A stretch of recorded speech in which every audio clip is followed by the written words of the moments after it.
तो पहले समाचार में हमको बात करनी है संविधान के आर्टिकल 311 के बारे में।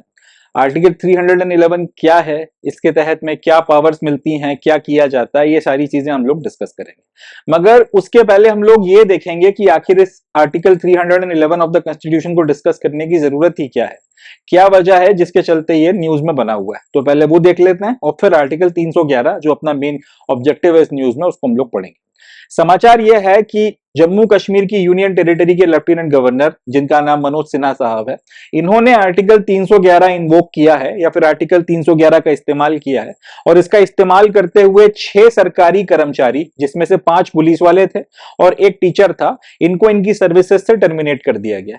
इनको सर्विसेज से टर्मिनेट करने के पीछे की जो वजह बताई गई है वो है कि इनमें से कुछ नारकोटिक्स की स्मगलिंग में शामिल थे। नारकोटिक्स का मतलब होता है जो भी आपकी नशीली दवाएं होती हैं, ड्रग्स हो गए, ये सारी चीजें। और कुछ जो थे वो टेररिस्ट एक्टिविटीज में शामिल थे।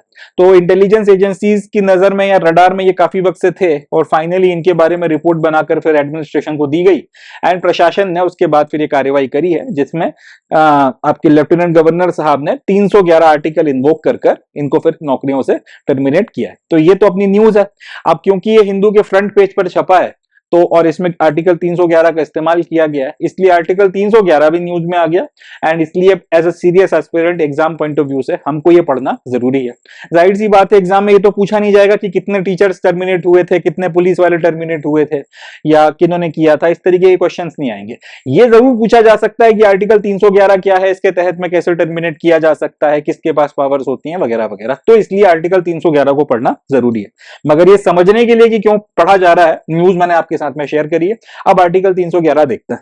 तो आर्टिकल 311 क्या है? आर्टिकल 311 डील्स विथ रिमूवल और reduction of rank of civil servants without a departmental inquiry after informing them of charges against them and giving a reasonable opportunity to be heard. The decision of authority is final. थोड़ा सा समझते हैं इस बात को। इसमें यह बोला गया है आर्टिकल 311 डील करता है कि किसी भी सिविल सर्वेंट को अगर आपको उसके पद से या तो रिमूव करना है या फिर अगर आपको उसका को डिमोट करना है, उसकी जो भी रैंक है उसको कम करना है, और ये सारा काम अगर आप बिना डिपार्टमेंटल इंक्वायरी के करना चाहते हो तो फिर इसके लिए आर्टिकल 311 का इस्तेमाल किया जाता है। और इसमें फिर जो भी अथॉरिटी जो है, जो आर्टिकल 311 इन्वोक कर रही है, जो भी फैसला फिर वो लेते हैं तो वो फाइनल होता है। उसके खिलाफ फिर आप कहीं पर अपील नहीं कर सकते, कोर्ट नहीं जा सकते, कुछ नहीं कर सकते। थोड़ा सा इस बात को समझते हैं। पहली बात तो ये कि सिविल सर्वेंट का यहाँ पे मतलब क्या है। देखिए, भारत में एक तो हो गया कि मिलिट्री की सर्विसेज होती हैं, मिलिट्री की अपनी अलग सर्विसेज हैं। इसके अलावा और मिलिट्री के अलावा मिलिट्री में आप सीक्रेट सर्विसेज को भी इंक्लूड कर सकते हो। जितनी भी वो सारी सर्विसेज हैं डिफेंस से रिलेटेड, उन सबको अपन लोग अभी मिलिट्री की सर्विस मान लेते हैं। इसके अलावा भारत में जो भी नौकरियां हैं वो सारी की सारी सिविल सर्विसेज में काउंट होती हैं। आप चाहे जिले के कलेक्टर हो, चाहे आप किसी डिपार्टमेंट में क्लर्क हो, चाहे प्यून हो, चाहे रेलवे में काम करते हो, चाहे आप पोस्ट ऑफिस में काम करते हो, चाहे टेलीकम्युनिकेशंस डिपार्टमेंट में हो, चाहे फिशरीज में हो, कोई भी काम करते हो, कहीं पर भी हो, वो सारी की सारी सर्विसेज सिविल सर्विसेज में गिनी जाती हैं। अब सपोज कर लीजिए कि आप किसी सिविल सर्विस में हैं, कहीं पे कोई सरकारी नौकरी कर रहे हैं एंड ये सिविल सर्विस में रहते हुए अगर आप अच्छे से काम नहीं कर रहे हैं, आप अगर करप्शन कर रहे हैं, आप किसी तरीके की ब्राइबरी कर रहे हैं, आप अपने पद का गलत इस्तेमाल कर रहे हैं और किसी ने आपके खिलाफ में कंप्लेंट कर दी, तो फिर होगा ये कि आपके खिलाफ इंक्वायरी बिठाई जाएगी। इस इंक्वायरी को बोला जाता है डिपार्टमेंटल इंक्वायरी। डिपार्टमेंटल इंक्वायरी जब होगी तो हो सकता है आपको शायद सस्पेंड भी कर दिया जाए, हो सकता है शायद सस्पेंड ना भी किया जाए। और वो डिपार्टमेंटल इंक्वायरी पूरी होने के बाद में फिर फैसला लिया जाएगा कि आपके साथ में क्या करना है, आपको पनिशमेंट देना है या नहीं देना। आप जिस भी चीज का आपके ऊपर आरोप लगाया गया वो सिद्ध होता है नहीं सिद्ध होता है तो फिर तो कोई बात ही नहीं है। और अगर सिद्ध होता है तो फिर आपके खिलाफ क्या कार्रवाई की जाएगी, आपको सर्विस से निकाला जाएगा, आपकी रैंक कम की जाएगी, आपका वेतन रोका जाएगा, इंक्रीमेंट रोका जाएगा, जो भी सारी चीज करनी है वो डिसाइड किया जाता है और उसके बाद वो सजा आपको सुना दी जाती है। अब इस फैसले के अगेंस्ट में आपके पास में ये पावर है कि आप कोर्ट जा सकते हैं, या फिर आपके पास में ये राइट है, पावर तो गलत वर्ड हो गया, आपके पास में ये राइट है कि आप कोर्ट जा सकते हैं और कोर्ट में फिर आप अपने बात को रख सकते हैं। अब अगर कोर्ट वालों को लगा कि, या कोर्ट में जज को लगा कि भाई जो भी आपके साथ में डिपार्टमेंटल इंक्वायरी हुई है वो सही है, तब तो फिर वो कह देगा कि आपके साथ में जो भी हुआ वो सही है। बट इन केस अगर वहां पर कोर्ट को ये लगता है, कोर्ट सारी बातों को सुनकर अगर ये पाता है कि भाई आपके खिलाफ गलत कार्रवाई हुई है या फिर जो एक्शन लिया गया वो सही नहीं है, तो फिर कोर्ट जो भी पूरे प्रोसीजर था उसको खत्म कर सकता है और आपकी स्थिति को यथावत कर सकता है। अगर नौकरी से निकाला गया तो फिर आपको वापस नौकरी पे बहाल करवा सकता है। सस्पेंशन, अगर आपको सस्पेंशन पे रखा गया तो सस्पेंशन आपका जो है रिवोक हो सकता है। अगर आपको डिमोट किया गया तो फिर से आपको उसी पद पर लाया जा सकता है जिससे आपको डिमोट किया गया था। तनख्वाह रोकी गई है या कम की गई है तो उस चीज को भी रिवर्स किया जा सकता है। तो ये सारी चीजें तब हो सकती हैं जब आपने अपने पद का कोई गलत दुरुपयोग वगैरह किया हो और सारी चीजें हुई हो और एक नॉर्मल प्रोसीजर जो है फॉलो किया गया हो। अब इस पूरे खेल में आर्टिकल 311 का जिक्र नहीं आया, बट सपोज कर लीजिए कि आप कुछ ऐसी एक्टिविटीज में शामिल हैं जो राष्ट्र विरोधी हैं। इंपॉर्टेंट बात है, समझिएगा, करप्शन एक अलग चीज होती है, राष्ट्र विरोध एक अलग चीज होती है।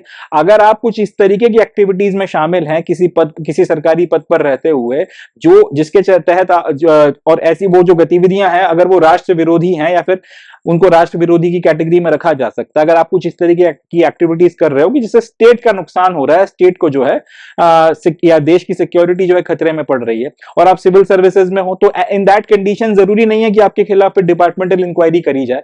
ऐसे में सरकार के पास में आर्टिकल 311 है। आर्टिकल 311 गवर्नमेंट को यह पावर देता है कि इसका इस्तेमाल कर बिना कोई डिपार्टमेंटल इंक्वायरी बिठाए सीधे सीधे आपको खड़े खड़े या तो आपकी सर्विसेज से टर्मिनेट किया जा सकता है या फिर आपको आपकी सर्विसेज से जो भी आपकी रैंक वगैरह है उससे आपको जो है आपकी रैंक कम की जा सकती है, आपकी पावर्स को घटाया जा सकता है। यहां पर कोई डिपार्टमेंटल इंक्वायरी नहीं होगी, आपको सिर्फ एक बार अपना पक्ष रखने का मौका मिलेगा। आपको बताया जाएगा आपके खिलाफ में ये सारे एलिगेशंस लगे हैं, आपका क्या कहना है, इसको आप किस तरह से रिफ्यूट करेंगे, ये आपका एविडेंस है। और ये सारी चीजें जो है आपकी संलिप्तता को बताते हैं फलानी फलानी एक्टिविटीज में, जिसको एंटी नेशनल माना जा सकता है या राष्ट्र विरोधी या स्टेट के खिलाफ माना जा सकता है। अब आपका जो भी आर्ग्यूमेंट है वो सुनने के बाद में कॉम्पिटेंट अथॉरिटी जो भी आपको सुन रही है, अगर उनको लगता है कि भाई आपकी बात सही है, तब फिर उनकी मर्जी है वो आपके खिलाफ एक्शन लेना ले।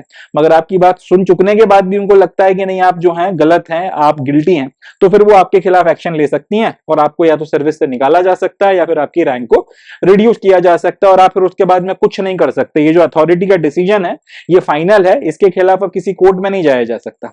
अब ये जो 5 लोग या 6 लोग हैं जिनको नौकरी से निकाला गया है, अगर ये करप्शन के चलते, रिश्वतखोरी में, घूसखोरी में, किसी भी चीज के चलते अगर ये पुलिस वाले उठाए गए होते या ये टीचर इसलिए पकड़ाया होता कि ये टीचर बच्चों को पढ़ाता नहीं है, मारता ठोकता रहता है, इस तरीके की चीजें अपने काम में कुछ गड़बड़े कर रहे होते, तब इनके खिलाफ इंक्वायरी बैठती, सस्पेंशन होता, फिर जो होना था सो होना था वो होता। मगर यहाँ पे आर्टिकल 311 इन्वोक किया गया है लेफ्टिनेंट गवर्नर के द्वारा और उसके बाद इनको टर्मिनेट किया गया। अब ये लोग कोर्ट नहीं जा सकते ये बोल के कि साहब हमें जो है फिर से बहाल कर दिया जाए। ये बहुत इंपॉर्टेंट पॉइंट है, तो याद रखना है। संविधान का आर्टिकल 311 क्या करता है? संविधान का आर्टिकल 311 गवर्नमेंट को यह पावर देता है कि किसी भी सरकारी कर्मचारी, किसी भी सिविल सर्वेंट को उसके पद से या तो आप रिमूव कर सकते हैं, टर्मिनेट कर सकते हैं या उसकी पोस्ट को रिड्यूस कर सकते हैं। एंड इसको बिना डिपार्टमेंटल इंक्वायरी के किया जा सकता है। सिर्फ सामने वाले को आप एक रीजनेबल अपॉर्चुनिटी दोगे उसका पक्ष रखने के लिए, और उसके बाद में अगर आपको लगता है बात ठीक है तो शायद आप उसके खिलाफ कार्रवाई ना करो। बट अगर आपको लगता है कि नहीं भाई सामने वाला गड़बड़ आदमी है, गिल्टी आदमी है, तो फिर आप उसको सर्विस से टर्मिनेट कर सकते हो एंड एक बार या फिर उसकी रैंक को कम कर सकते हो। और एक बार अगर आपने फैसला ले लिया तो फुल एंड फाइनल है, फिर कहीं पर इसके खिलाफ में अपील नहीं की जा सकती। और ये जो है संविधान का आर्टिकल 311 सरकार को ये पावर देता है। ये अपने को याद रखना है, यहां से क्वेश्चंस पूछे जा सकते हैं। सबसे पहला तो यही क्वेश्चन बन सकता है कि आर्टिकल 311 क्या होता है, किस चीज से रिलेटेड है। तो ये आपका रिलेटेड होता है रिमूवल या फिर reduction of rank of civil servants without departmental inquiry. ये सबसे इंपॉर्टेंट पॉइंट है, विदाउट डिपार्टमेंटल इंक्वायरी। दूसरा कि अगर इसमें किसी व्यक्ति को आपने अगर टर्मिनेट कर दिया या उसके रैंक को कम कर दिया तो फिर क्या वो कोर्ट जा सकता है, सुप्रीम कोर्ट में अपील कर सकता है? जवाब है नहीं कर सकता। एक बार अगर ये फैसला हो गया तो अथॉरिटी का डिसीजन फाइनल है, इसको फिर कहीं पर भी ओवरटर्न नहीं किया जा सकता है। तो ये 2 सवाल अपने बनकर तैयार होते हैं यहां से। और कंपिटेंट अथॉरिटी क्या होती है?